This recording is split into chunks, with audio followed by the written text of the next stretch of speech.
네, 어느새 9월의 마지막 주일을 맞이하게 됐습니다.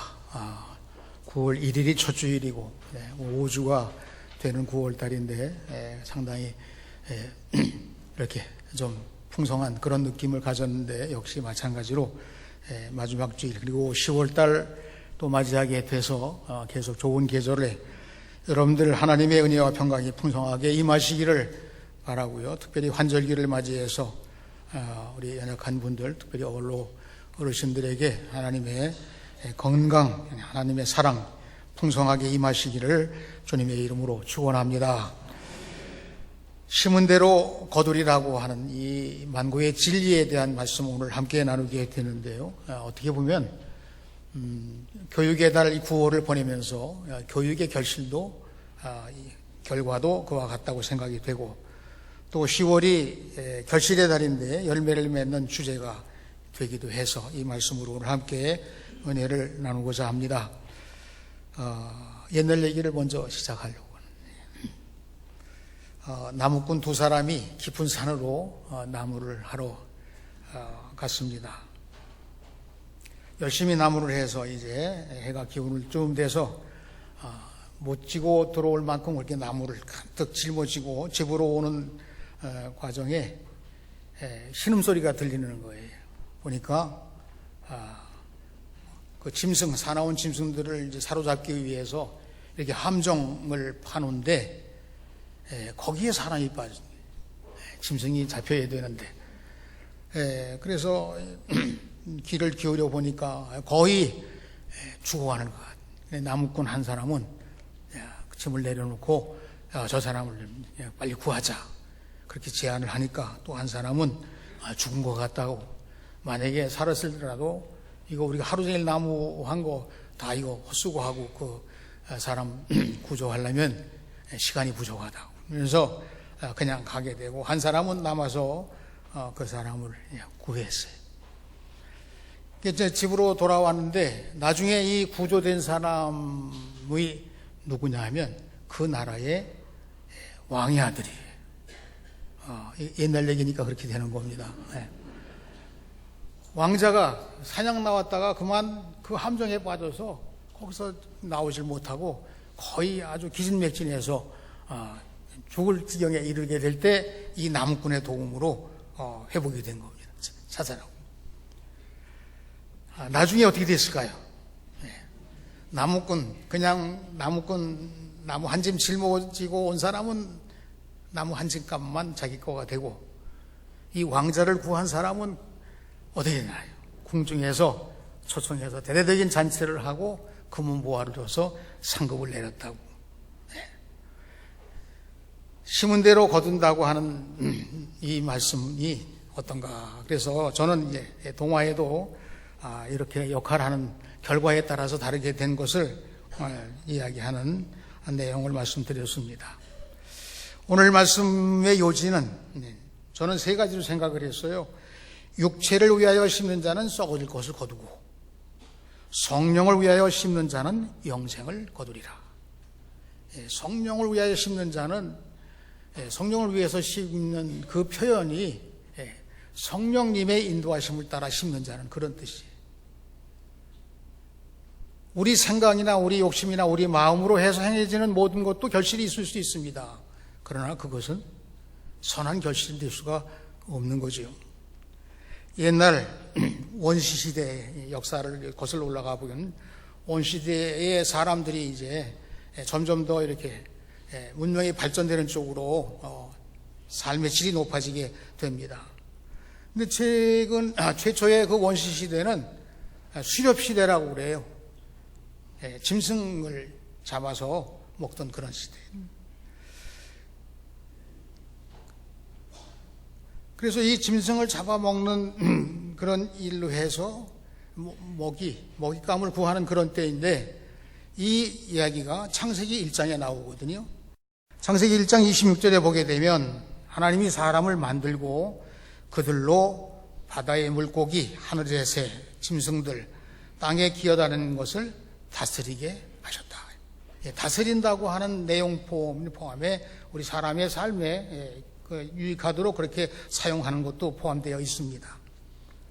그래서 사람은 이 필요한 식량을 구하기 위해서 강가나 바닷가나 또는 들판이나 숲으로 가서 사냥을 하거나 혹은 채집, 이렇게 먹을 만한 것을 그냥 채집을 해서 집으로 가져와서 그걸 가지고 이제 식구들을 먹이고, 그러나 못 구하게 되면 다 같이 굶는 거예요. 힘이 강한 사람이 잘 구하고 약한 사람은 늘 밀리게 되어 있습니다. 오늘날 사회도 이 약육강식이 만약에 판을 친다, 그럼 우리는 아주 삶의 질이 제일 저하된 그런 모형이 있을 수도 있습니다. 그 다음에 농경시대가 되거든요. 여러분, 수렵시대의 삶의 특징은 불안정입니다. 그리고 다툼이 수없이 계속해서 일어나는 거예요. 농경시대가 되니까 농사를 짓게 되죠. 이렇게 씨를 채집해다가 심어서 나중에 지나고 보니까 그것에서 수확을 하게 돼. 그래서 봄에 씨앗을 뿌리고 여름을 지나 가을에 추수를 하게 됩니다. 짐승을 주식으로 하던 수렵시대에는 늘 불안하고 안정하지 못했는데, 농사법을 자꾸 익히기 시작할 때부터는 이 복식을 거두어서 그래서 안정을 찾는 그런 시대로 이렇게 바뀌어요. 농사를 지을 때부터 우리 인류 사회가 발전하게 되는 그런 출발이 바로 농경사회입니다. 씨를 뿌리는 봄부터 가을 추수까지 기다려야 되잖아요. 수확하기 위해서 기다리는 이 삶을 통해서 인간이 처음으로 시간의 개념을 알게 되는 거예요. 그리고 씨를 뿌리면서 결과를 내다보면서 이 씨를 뿌렸는데 언제쯤 우리 추수를 할 수 있을까라고 미래를 내다보는 지혜가 생기게 됐어요. 농사를 지으면서 점점 발전하다 보니까 단계가 있습니다. 씨를 뿌리는 단계 있고, 또 김을 매주고 뭐하고, 그 다음 단계는 뭘 하고 뭐하고, 이 단계를 알게 되니까 사람이 계획을 세우는 그런 지혜를 또 얻게 되었습니다. 자, 이제 이렇게 해서 조금 발전하니까 추수해서 거둔 식량을 저장을 하면서 먹고 살면서 시간을 여유롭게 쓰는 그런 기간이 또 늘어나게 됐습니다. 여가 시간이 늘어나는, 우리가 짤막한 시간도 있지만 매일매일 먹고 살기 위해서 불안하게 사는 그런 수렵시대를 넘어서 농사를 잘 짓는 때가 되니까 여가 시간을 좀 쓰는 그런 시간이 돼서 학습 활동을 할 수 있게 됐어요. 사냥하는 걸 가르치기도 하고, 농사 짓는 법 가르치기도 하고, 아이들을 가르치기도 하고, 사는 방법을 가르치기도 하고, 그 다음에 이렇게 배운 학습 활동을 이웃과 함께 나누는 사회 활동이 시작이 됐어요. 거기서 재주를 가진 사람들이 또 특출나게 문화 활동이 생기게 됐어요. 그래서 삶의 여유를 가지고 이렇게 시간도 또 미래도 그리고 또 여러 가지 계획도 세우면서 이웃과 함께 더불어 살아가는 그런 삶이 이렇게 발전되는데, 예전에 우리가 농촌사회에서 많이 있었던 둘의 농악놀이, 이게 그 북과 장구 뭐 꽹과리 다 동원되는데, 그 맨 앞에 보게 되면 거기에 큰 깃발이 땅에 저 높은 데서부터 아래까지 그 내려오는 깃발 하나가 있거든요. 거기에 농자 천하 지대본 이렇게 돼 있어요. 농경사회가 그 두레라고 하는 여러 가지 사람들이 다 같이, 어려운 사람들, 힘든 사람, 부자, 가난한 사람 다 어울려서 힘을 모아서 일을 하고, 힘을 모아서 어려운 일을 해결하고, 힘을 모아서 더 잘 사는 방법들을 이렇게, 그게 조상들이 농사를 짓는 법에서 시작이 된 그런 우리가 지혜로운 삶의 모습으로 보게 되는 겁니다. 제가 농사 짓는 농촌에서 걷기 때문에 이 정도 내용은 다 알고 있지만, 사실은 더 중요한 말씀을 드리려고 하는 거예요. 그런데 이 농사를 짓는 그 삶의 성장을 통해서 하나님을 섬기는 시야가 열리기 시작했다는 거예요. 하나님을 섬기는 시야가 열렸다니까요. 옛날에 하나님 모르는 시대에도 하늘에 도움이 있어야 된다고, 농사 질 때 비가 와야 되고, 또 이런 모든 일들이 다 좋은 여건이 되려고 하면 하늘에 도와야 된다. 창세기 8장에 보게 되면 노아가 홍수 심판 이제 시대를 지나서 다 이제 그 심판 시기가 지난 후에는 하나님께 나와서 번제를 드리게 됩니다. 그 향기를 맡으신 하나님께서 인간의 삶에 대해서 이렇게 말씀하세요. 창세기 8장 22절입니다. 땅이 있을 동안에는 심음과 거둠, 여름과 겨울, 낮과 밤이 쉬지 아니하리라. 여러분, 노아의 방주에서 내려온 이후에 농사를 짓는 삶을 통해서 하나님과 교제가 이루어지는 거예요. 심음과 거둠에 대해서, 그리고 가을 추수에 대해서 이렇게 농사에 대한 말씀을 하시면서 노아가 이 땅에 내려와서 제일 먼저 농사꾼이 돼요. 그 농사를 지을 때 첫 번째로 지은 농사에 대한 이야기가 성경에 나오는데 포도 농사를 지었습니다. 이렇게 기록이 되어 있어요. 여러분, 노아가 첫 농사꾼이 돼서 하나님께 예배를 드리고 농사를 짓는 사람으로 시작하면서 이 번제를 드리면서 경험된 놀라운 은혜가 있어요. 하나님께 받은 은혜가 있습니다. 홍수 심판이라고 하는 굉장히 당하기 40일 주야를 비를 내리고 이렇게 어려운 상황을 끌면서 힘든 여건 가운데서 우리 하나님께로부터 받은 은혜가 있습니다. 노아가 터득했어요. 하나님이 구원하신다. 방주. 또 하나, 하나님이 기뻐하시는 예배가 있구나. 번제를 드리면서 하나님께 예배를 드리는, 우리가 하나님께 예배를 드리는 이 예배는 하나님이 기뻐하시는 예배를 드리는 거예요. 그 다음에 노아의 방주에서 나온 많은 짐승들과 그 삶의 요소들이 번영하고 복을 주시는 분은 하나님이시로구나. 이 놀라운 은혜를 경험하게 되었다고 하는 것입니다. 여러분, 바울 사도는 기독교인의 삶을 심는 대로 거둔다는 법칙으로 말씀했습니다. 하나님이 주시는 안의 질서 가운데 이 심는 대로 거두는 이 법칙, 저는 오늘 세 가지로 정리해서 말씀을 드리도록 하겠습니다. 첫째로, 심은 대로 거두게 된다. 농사의 시작은 추수하고 싶은 종자를 심는 것으로 출발하는 거예요. 우리가 콩을 만약에 거두고 싶으면 콩을 심어야 돼. 팥을 거두려고 그러면 팥을 심어야 됩니다. 그러니까 콩 심은 데 콩이 나고 팥 심은 데 밥이 나는 거예요. 그리스도인들은 먼저 심는 자들이에요. 먼저 심으라고 주님께서 말씀하시죠.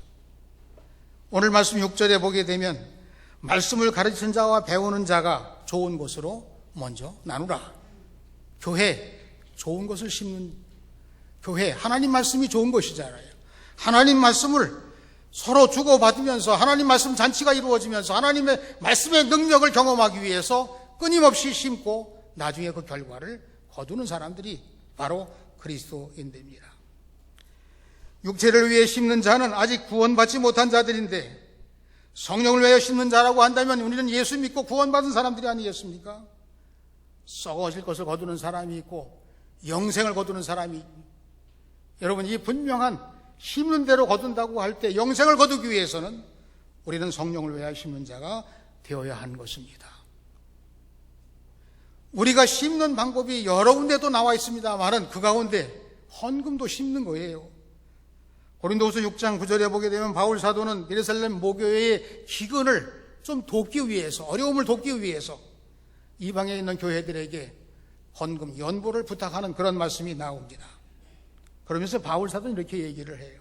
적게 심은 자는 적게 거두고 많이 심는 자는 많이 거둔다 하니라.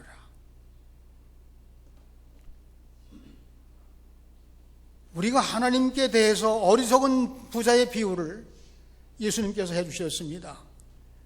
산골을 새로 짓고 추수할 곡식들을 여러 해 쌓아두면서 먹고 마시고 즐기자고 하는 이 어리석은 부자에 대해서 하나님께 부여하지 못한 자를 그 수고가 다 헛것이 된다고 하는 그런 말씀을 해주셨어요.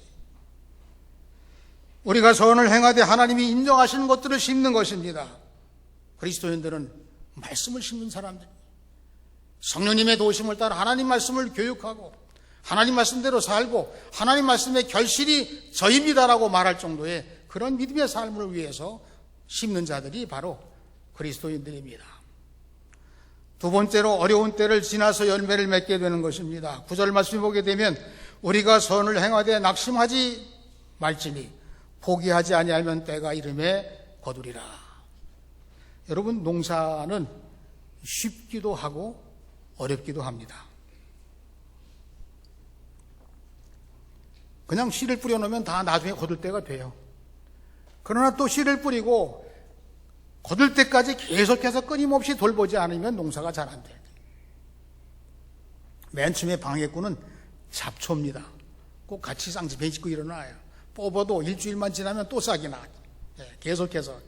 그래서 농사꾼들은 아침 저녁으로 이렇게 농토를 한 바퀴씩 돌아서 계속해서 어떻게 해야 될까를 그렇게 준비하고 있어요. 그 다음에 병충해가 또 방해를 합니다. 병이 나고 벌레들이 다 뜯어먹으려고 그래요. 또 물 부족이 있습니다. 요즘에는 관계수로가 많이 형성이 됐기 때문에 물 부족 거의 느끼지 않습니다만 옛날은 비가 오지 않으면 하늘을 쳐다보면서 기후제도 드리는 그런 경우도 있었습니다만은 물 부족이 또 문제가 될 수도 있어요. 요즘에 또 태풍이 자주 옵니다만은 세 번째 태풍이 들어온다고 그러네요. 태풍을 겪다 보게 되면 하루아침에 그렇게 좋았던 여건도 다 풍지박산이 되고 만. 그래도 농사꾼들은 저력이 있습니다. 포기를 하지 않아요. 극복하려고 했습니다. 남은 한 톨이라도 구하기 위해서 그걸 굉장한 신중한 모습으로 농사를 대하고 있는 거예요. 우리가 신앙생활을 하다 보면 때때로 낙심하고 포기하고 싶은 때가 없지 않아 있습니다. 영적인 피곤함이 있을 수 있어요.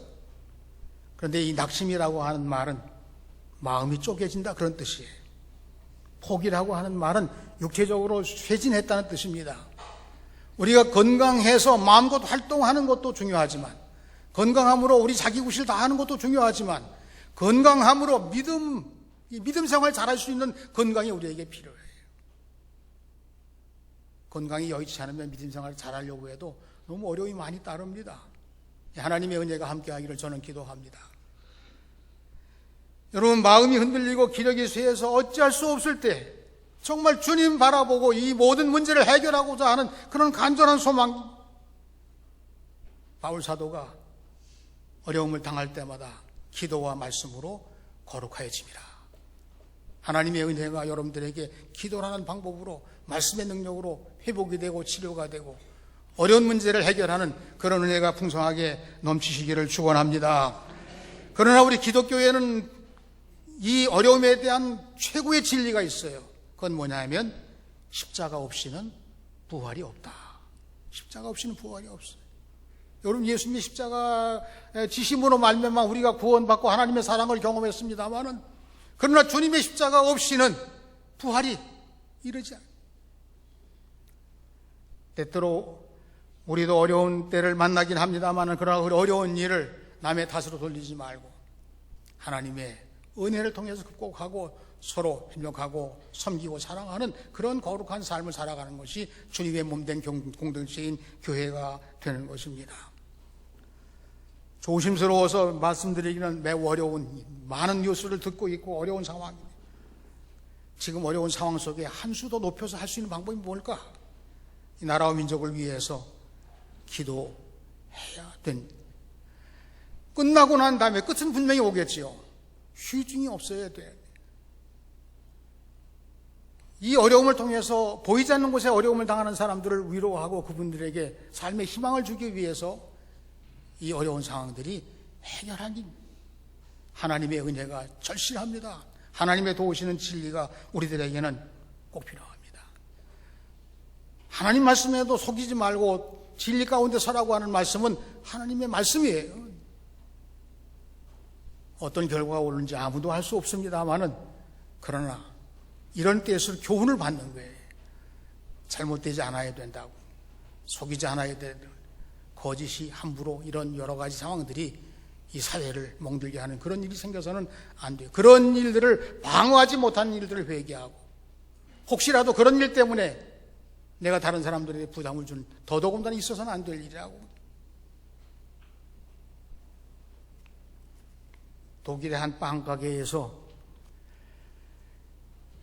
한 농부에게 가끔씩 버터를, 빵을 만드는 데 쓰는 버터를 납품을 받아요. 5kg. 그래서 이 농부는 빵가게에서 버터 가져오시오 그러면 그 5kg을 버터를 가지고 갖다 납품을 하고 돈을 받습니다. 그런데 이 빵 주인이 이의가 생겼어요. 이게 뭐냐면 이게 5kg이 안 되는 것 같아요. 예?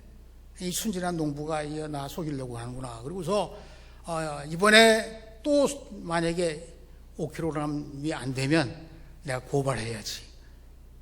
그런데 농부가 아주 태연하게 자기가 만든 버터를 가지고 와서 납품하는 거예요. 그걸 달아보니까 부족해요. 그래서 고발했습니다. 판사가 이제 이 농부를 불렀습니다. 당신은 왜 5kg 버터를 납품하라고 그랬는데 이렇게 매번 모자라게 왜 그렇게 했습니까? 그러니까 이 농부는 사실대로 말을 했어요. 판사님, 저는 가난하기 때문에 저울을 살 돈이 없습니다. 우리 집엔 저울이 없습니다. 그럼 어떻게 5kg을 납품하냐? 마침 그 버터를 납품하는 그 빵 가게에 빵이 전시되어 있는데 거기에 식빵 500g 이렇게 그걸 판다는 거예요. 그래서 제가 이 빵 가게 주인이 전에는 그 500g짜리 식빵을 사가지고 와서 그래서 그 식빵과 이 무게가 이렇게 막대기로 해서 동일하게 이렇게 해가지고 무게를 맞게 해서 제가 이걸 10개를 납품해서 5kg 이 버터를 제가 납품한 겁니다. 재미가 없으시죠? 판사가 누구를 혼냈을까요?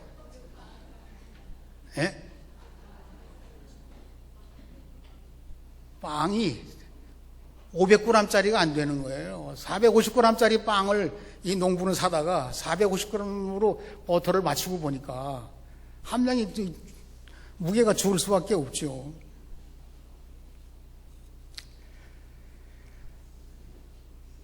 우리가 하나님의 의를 이루기 위해서 살아가는 모든 삶의 현장은 기회입니다. 그러나 이 삶의 현장의 기회들을 낙심하고 포기하는 삶으로 만약에 간다면 우리는 분열과 좌절을, 분노를 경험할 수밖에 없을 거예요. 왜 바울 사도는 성령으로 심으라고 그랬을까? 성령으로 심는 자는 어려움도 이길 수 있는 것입니다.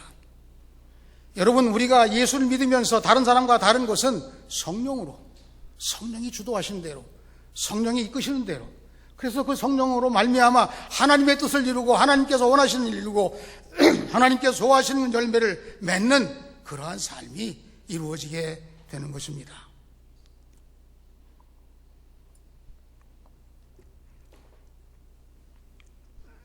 하나님이 기뻐하시는 열매를 거두기 위해서 성령으로 심고 하나님의 때를 맞추어서 모든 일을 이뤄나가는 우리 모두가 되시기를 주님의 이름으로 축원합니다. 세 번째로 다가오는 기회를 소용하자는 말씀을 바울사도가 하셨습니다. 때가 이름에 거두리라. 여러분, 때가 이름에 거두리라. 다 되죠. 점심때가 옵니다. 그러면 점심 식사할 수 있는 거예요. 그러나 점심 식사를 할 수 있는 때가 되는데도 그 때에 맞추지 못한 저 밖에서 있거나 그러면 점심을 먹을 수가 없어요. 이 때라고 하는 말은 헬라어로 카이로스라고 하는 단어입니다. 하나님이 정하신 때라는 뜻이에요. 하나님이 정하신 때, 우리가 하나님이 정하신 때를 우리 복음서에 나오는 예수님의 비유로 따지면 3시, 6시, 9시 이렇게 측정을 해서 우리가 사용할 수 있으나 그 시간을 느릴 수는 없어요. 여러분, 죄송합니다. 우리가 살아가면서 70살을 살았는데 90살을 살겠습니다 하고 시간을 늘릴 수가 없어요. 그 하나님 정하신 때에 우리가 응답하면서 해야 될 일을 하는 것입니다. 때라는 것은 하나님이 관장하시고 하나님의 영역이기 때문에 사람이 할 수 있는 일은 깨어서 기회 있는 대로 응답하는 것이 바로 우리의 지혜로운 삶인 거예요. 농부가 할 수 있는 것은 무엇입니까? 때를 따라 씨를 뿌리고 가꾸고 돌보다 보게 되면 틀림없이 거둘 때가 온다는 사실을 의심하지 않습니다. 우리 인생에 대해서 전도서 기자는 이 때에 대한 것을 강조하고 있어요.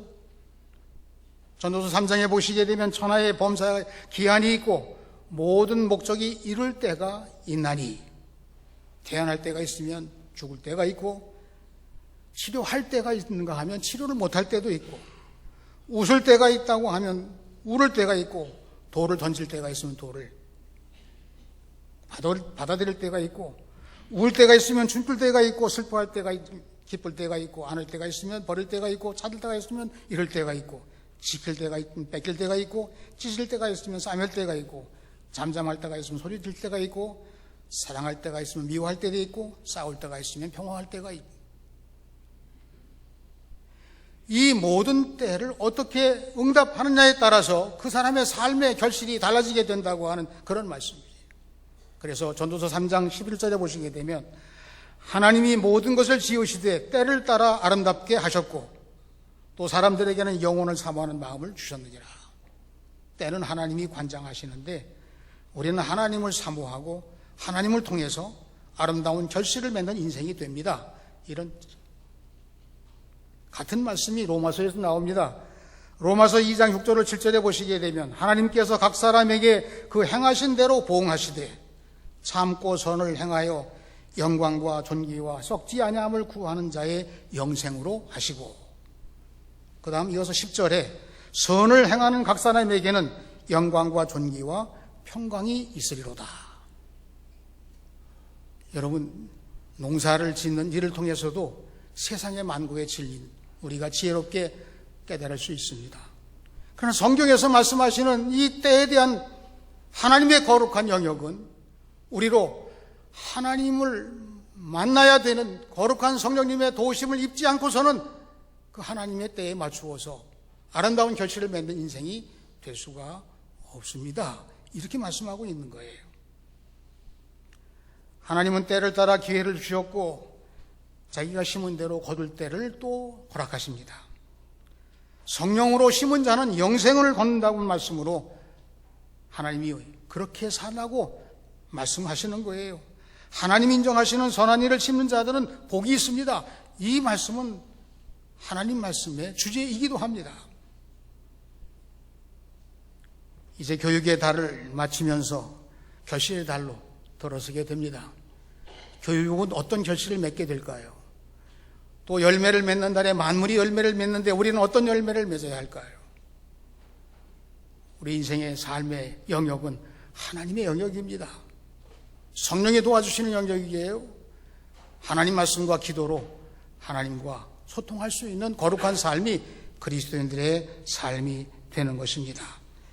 이제 말씀을 정리하면서 말씀을 성경으로 심어서 영생의 열매를 맺고 하나님의 때를 만나 거두자, 이렇게 정리를 하고 싶어요. 여러분, 하나님의 때에 영생의 열매를 거두는 성령의 사람으로 살아가는 우리 모두가 되시고 다가오는 결실의 대로는 하나님께서 역사하신 대로